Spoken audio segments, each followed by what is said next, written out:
नमस्कार, मैं अर्पित कपूर अपने इस YouTube चैनल पर आप सब लोगों का स्वागत करता हूं। आज के इस वीडियो में मैं आप लोगों को जावास्क्रिप्ट पढ़ाना चाहूँगा। जावास्क्रिप्ट की नई सीरीज़ शुरू कर रहा हूं मैं। आई होप आप लोगों को अच्छी लगेगी, समझ में भी आएगी। अच्छी लगे तो लाइक कीजिएगा प्लीज़, और नहीं अच्छी लगे तो आप लोगों को डिसलाइक करने का भी पूरा हक है। तो चलिए ये शुरू करते हैं। जावास्क्रिप्ट क्या है? क्लाइंट साइड स्क्रिप्टिंग लैंग्वेज है। देखिए, दो टाइप की स्क्रिप्टिंग लैंग्वेज होती है, खासतौर से जब हम लोग वेब डेवलपमेंट कर रहे होते हैं, वेबसाइट डेवलपमेंट कर रहे होते हैं। एक होती है क्लाइंट साइड स्क्रिप्टिंग लैंग्वेज, दूसरी होती है server side scripting language. Client side scripting language वो होती है जो कि क्लाइंट की मशीन पे, यानी यूज़र की मशीन पर उसका कोड एग्जीक्यूट होता है। बात को ध्यान में रखिएगा, कोड एग्जीक्यूट होता है। सर्वर साइड स्क्रिप्टिंग लैंग्वेज वो प्रोग्रामिंग लैंग्वेज होती हैं जिनका सोर्स कोड सर्वर पर एग्जीक्यूट होता है। चलिए आइए इसको और थोड़ा डिटेल में सीखते हैं और समझते हैं।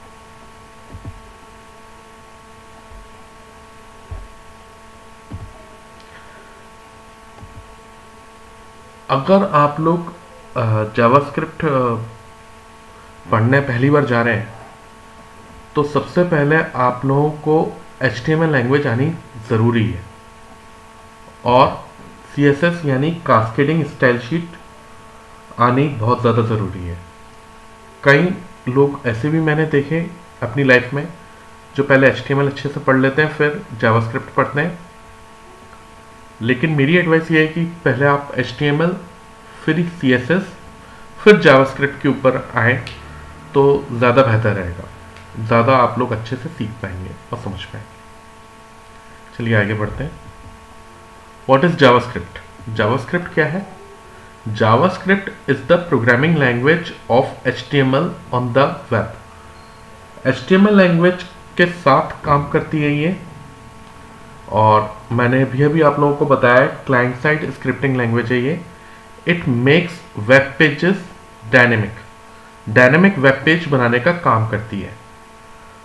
If you want to create a dynamic website so you can easily create it. It is an interpreted programming language है with object oriented capabilities. Object oriented के फीचर्स अगर आप लोगों को आते हैं, ओप्स के फीचर्स, तो वो भी आप इसके अंदर इस्तेमाल कर सकते हो या इससे सीख सकते हो। चलिए आइए आगे बढ़ते हैं। जावास्क्रिप्ट की हिस्ट्री हम लोग जान लेते हैं। जावास्क्रिप्ट बनी कैसे, किसने बनाई?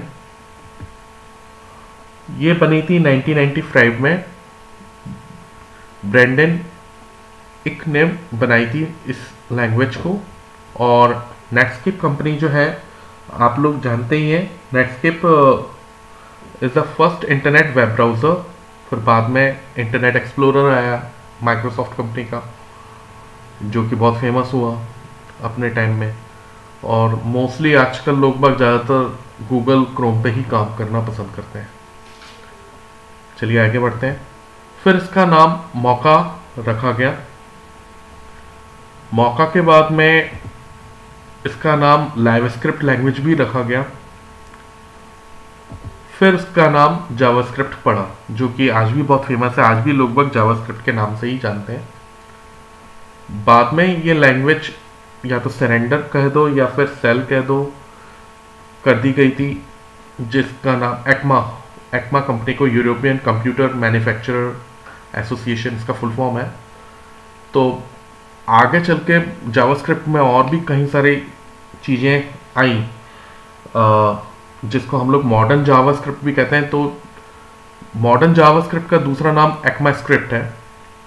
ज़्यादातर प्रोग्रामर्स, ज़्यादातर सॉफ्टवेयर इंजीनियर्स बड़ी बड़ी कंपनीज में जो वर्क कर रहे हैं उसको एक्मास्क्रिप्ट के नाम से भी जानते हैं, लेकिन अगर आप इसको जावास्क्रिप्ट भी कह देंगे तो भी चलेगा। चलिए आगे बढ़ते हैं।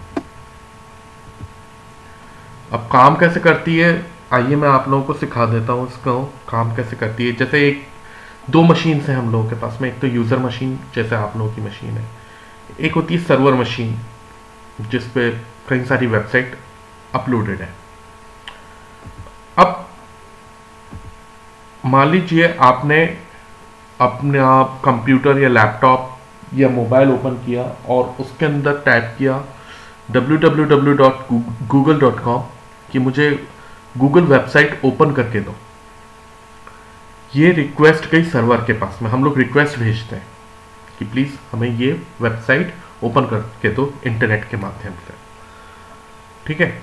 फिर सर्वर पे ये रिक्वेस्ट गई, तो मान लीजिए google.com जो वेबसाइट है, हालांकि आई डोंट नो उसके अंदर कौन कौन से कोड इस्तेमाल किए गए हैं उसको बनाने में, पर मान लीजिए एक एग्जांपल के तौर पे इसके अंदर HTML, CSS और जावास्क्रिप्ट लिखी गई है, और भी कोई दूसरी स्क्रिप्ट लैंग्वेज लिखी गई है, तो वो भी मान लो आप लोग।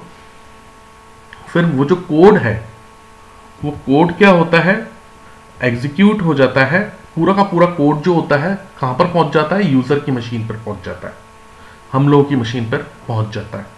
फिर क्या होता है, एग्जीक्यूट होता है, एग्जीक्यूट होता है वो code.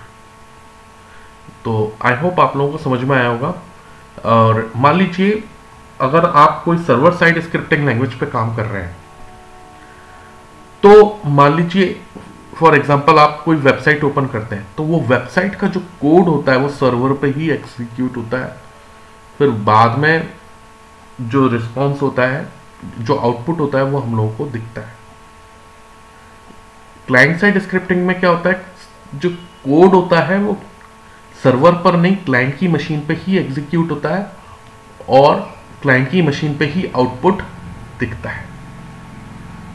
Server side scripting language में क्या होता है, एग्जीक्यूट कोड जो होता है वो सर्वर पर एग्जीक्यूट होता है और यूजर की मशीन पर सिर्फ आउटपुट दिखता है। तो चलिए आगे बढ़ते हैं हम लोग। अब हम लोग लैंग्वेज पढ़ रहे हैं, तो कोड कहां पर लिखेंगे, कोड किस सॉफ्टवेयर में लिखेंगे। आप लोग चाहो तो उसका कोड जो है वो नोटपैड पे लिख सकते हो, इट्स अप टू यू। आप लोग चाहो तो नोटपैड प्लस पे लिख सकते हो।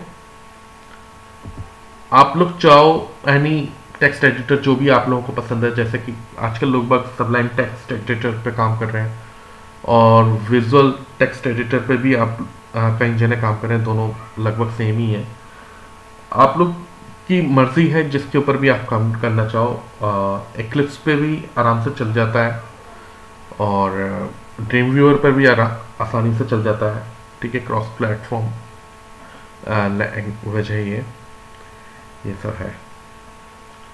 चलिए, अच्छा जावा स्क्रिप्ट और जावा दोनों सेम है क्या? कई बार कई स्टूडेंट्स के मन में क्वेश्चन आता है। ये क्वेश्चन मेरे मन में भी आया था बहुत पहले जब मैं भी छोटा था कि जावा स्क्रिप्ट और जावा क्या सेम ही है क्या, या एक ही कंपनी ने बनाए हैं क्या? तो इसका जवाब है no, no, no and no. JavaScript और जावा में सिर्फ एक ही चीज़ कॉमन है, वो है JAVA, जावा उसका नाम, और कुछ कॉमन नहीं है। जावा लैंग्वेज बनी थी सन माइक्रोसिस्टम कंपनी ने बनाई थी और जावास्क्रिप्ट बनाई थी नेटस्केप कंपनी ने। सन माइक्रोसिस्टम आई डोंट नो बंद हो गई है या फिर इसको खरीद लिया है ओरेकल कंपनी ने। अब जो जावा जो प्रोडक्ट है वो ओरेकल कंपनी का है। तो आई होप आप लोगों को समझ में आया होगा। चलिए आगे बढ़ते हैं। Advantages of JavaScript. जावास्क्रिप्ट पढ़ने के फायदे क्या क्या हैं? एक तो एक क्लाइंट साइड स्क्रिप्टिंग लैंग्वेज है, क्लाइंट पे ही एग्जीक्यूट हो जाती है। ये मैंने अभी अभी आप लोगों को सिखाया था बहुत, तो ये इसका सबसे बड़ा एडवांटेज है। Second, validation on browser. Validation on browser क्या होता है कि मान लीजिए कोई फॉर्म बनाते हैं आप, जैसे रजिस्ट्रेशन फॉर्म हुआ, लॉगिन फॉर्म हुआ, कोई सा भी फॉर्म आप HTML के अंदर बनाते हैं और उसके अंदर थोड़ी सी जावास्क्रिप्ट का भी इस्तेमाल कर लेते हैं, तो उससे होता क्या है कि मान लीजिए यूज़र कोई गलती करता है। एग्जाम्पल के तौर पे हम लोग समझते हैं, जैसे आपने एक रजिस्ट्रेशन फॉर्म बनाया और उसके अंदर मोबाइल नाम का भी फील्ड बनाया, एक टेक्स्ट बॉक्स लिया उसके अंदर। अब यूज़र उसके अंदर गलती क्या कर रहा है, उसके अंदर मोबाइल नंबर नहीं डाल रहा, उसके अंदर कोई टेक्स्ट लिख के दे रहा है, तो वो गलती है।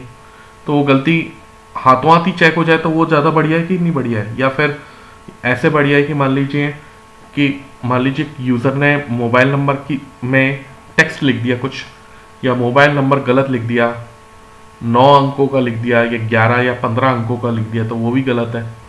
तो होता, अगर मान लीजिए यही चीज़ अगर सर्वर साइड स्क्रिप्टिंग लैंग्वेज में हम लोग कर रहे होते तो क्या होता, पहला यूज़र क्या करता, पूरा फॉर्म भर लेता, फिर सबमिट बटन के ऊपर क्लिक करता, अब जो डेटा जो है वो सर्वर पर जाता, चेक होता, फिर सर्वर गलती निकालता, फिर रिस्पॉन्स के तौर पे वो फिर एरर दिखाता कि ये गलती की है, कि पहले ये गलती सही करो फिर हम आगे बढ़ते हैं।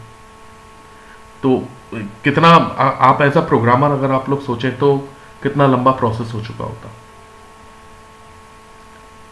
तो ये इसका सबसे बड़ा एडवांटेज है वैलिडेशन ऑन ब्राउज़र, ठीक है। और तीसरा सबसे बड़ा एडवांटेज है इजी लैंग्वेज है, बहुत ही आसान लैंग्वेज है, बहुत आसानी से समझ में आ जाती है, बहुत ही आसानी से आप लोग इसको यूज़ में ले सकते हो।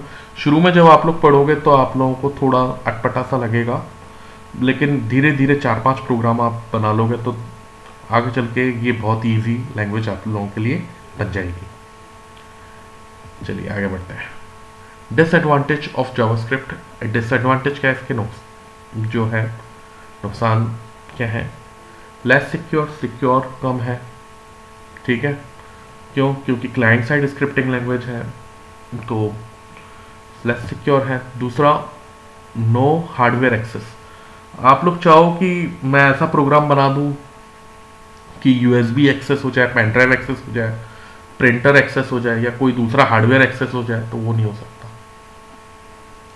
तो इसके अंदर सिर्फ आप वेब डेवलपमेंट का काम ही कर सकते हो, वेबसाइट डेवलपमेंट का काम कर सकते हो, बाकी इस तरह का हार्डवेयर एक्सेस का वर्क इसके अंदर आप लोग नहीं कर सकते। तो आई होप आप लोगों को मेरा ये वीडियो पसंद आया होगा, समझ में आया होगा। चलिए आगे नेक्स्ट वीडियो में हम इसकी सीरीज जो है वो स्टार्ट करते हैं। आज के लिए फ़िलहाल इतना ही। Thank you.